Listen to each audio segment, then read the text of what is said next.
Assalamualaikum warahmatullahi wabarakatuh. Nama saya Satria Baladewa Harahap dengan NIM 20051204080 dari Teknik Informatika 2020B akan menjawab pertanyaan dalam UAS Etika Profesi.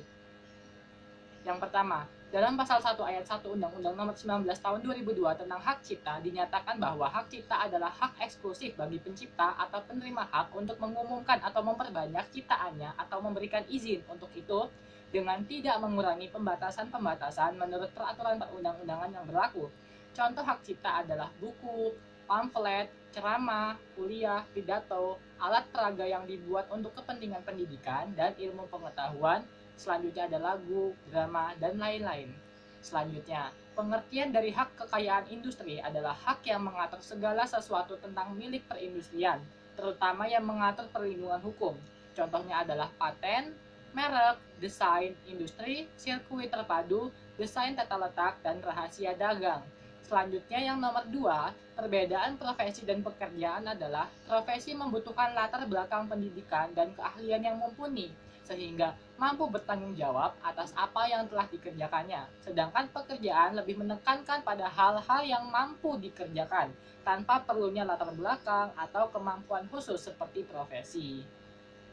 Selanjutnya, contoh profesi yang bergerak dalam bidang TI adalah System Analyst, Web Designer, Programmer, Technical Engineer, Networking Engineer, System Administrator, dan lain-lain. Selanjutnya yang nomor 3, bagi para profesional, menyandang sertifikasi akan memberikan sejumlah manfaat sebagai berikut. Yang pertama adalah memiliki keunggulan kompetitif dibanding kandidat tanpa sertifikat. Selanjutnya yang nomor 2, memiliki potensi untuk mendapatkan upah yang lebih tinggi. Yang ketiga, memiliki kesempatan yang lebih besar untuk mendapatkan pekerjaan. Dan yang keempat, menunjang karir profesional. Selanjutnya, selain bagi si pelamar kerja, bagi perusahaan atau industri, sertifikasi juga mendatangkan sejumlah keuntungan sebagai berikut. Yang pertama, membantu menemukan kandidat yang tepat dalam proses rekrutmen. Yang kedua, membantu divisi Human Resources atau HR untuk menyusun pengembangan karir dan remunerasi berbasis kompetensi.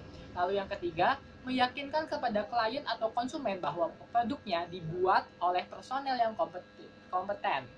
Lalu yang keempat, ada beberapa penyebab mengapa kejahatan komputer saat ini merajalela, di antaranya akses internet yang tidak terbatas, kelalaian pengguna komputer, sistem keamanan jaringan yang lemah, dan kurangnya perhatian masyarakat.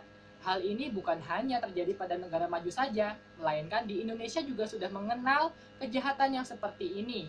Contohnya, pencurian kartu kredit, hacking beberapa situs, menyadap transmisi data orang lain, misalnya email, dan memanipulasi data dengan cara menyiapkan perintah yang tidak dikehendaki ke dalam programmer komputer. Selanjutnya, contoh kasus kejahatan komputer terjadi pada tanggal 24 Mei 2021 lalu, di mana seorang pria berinisial DP asal Jawa Timur ditangkap Polda Bali akibat membuat situs jual beli palsu atas nama perusahaan tempat ia bekerja. Korbannya menghubungi pelaku untuk melakukan transaksi terhadap barang yang dijual pelaku dan mentransfer uang sebesar 14 juta. Korban pun melaporkannya kepada Polda Bali dan polisi menangkap pelaku pada tanggal 21 Mei 2021. Cukup sekian dari jawaban saya. Terima kasih. Wassalamualaikum warahmatullahi wabarakatuh.